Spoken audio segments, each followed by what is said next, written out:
आज विश्व परिवेश दिवस प्रति वर्ष जून मास आज दिन में यह दिवस पालन होता है। चलित वर्षर थीम रही beat plastic pollution.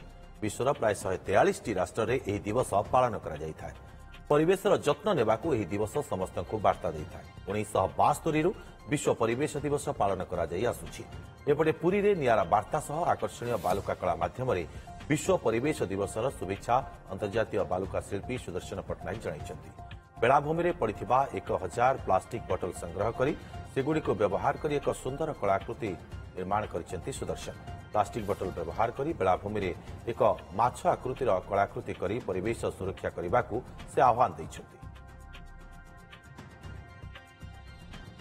World environment day अवसर में आम बालुका चित्रकला माध्यम 30 फुट लंबर गोटे माछ कर 1000 रु अधिक प्लास्टिक बोतल्स और प्लास्टिक कैप यूज कर अटेंशन आने प्लास्टिक पॉल्यूशन द्वारा आम मैरीन लाइफ सी लाइफ के डैमेज हो धीरे धीरे माछ प्लास्टिक परिणत कर आम समस्त कर्तव्य जे आम सिंगल यूज प्लास्टिक को अवॉइड करवा आम आर्ट